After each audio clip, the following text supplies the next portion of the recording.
சென்னை பெரம்பூர் சட்டமன்ற தொகுதிக்குட்பட்ட சத்தியமூர்த்தி நகரில் பாட்டாளி மக்கள் கட்சி வேட்பாளர் திலகபாமாவை ஆதரித்து அதிமுக பொதுச் செயலாளர் எடப்பாடி பழனிசாமி தேர்தல் பரப்புரை மேற்கொண்டு வருகின்றார். அதனை நேரலையில் காணலாம்.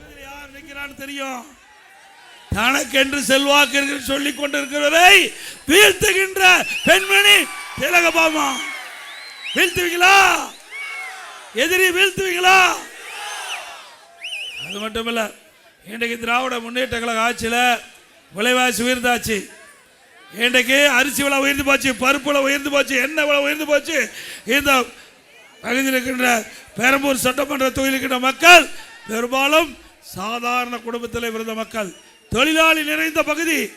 இந்த தொழிலாளிகள் இந்த விண்ணை முட்டுகின்ற அளவுக்கு உணவுப் பொருள் விலை உயர்வு அரசில் கட்டுப்படுத்தல.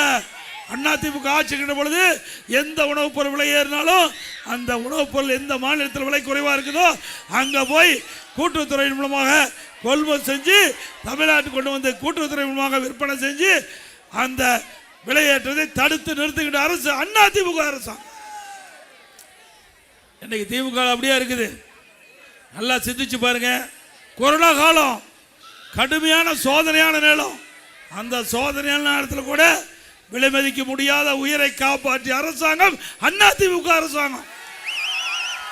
₹1 அரசாங்கத்துக்கு வருமானம் இல்ல, ரோட் டாக்ஸ் கிடையாது, பத்திரப்பதிவு கிடையாது, டாஸ்மாக் வருமானம் இல்ல, பெட்ரோல் பேங்க் பெட்ரோல் டீசல் வருமானம் கிடையாது, எக்ஸைஸ் வரியானம் இல்ல, ₹1 வரி வருமானம் இல்லாம ஒரு ஆண்டு சிறப்பான ஆட்சி கொடுத்த ஒரே அரசாங்கம் அதிமுக அரசாங்கம்.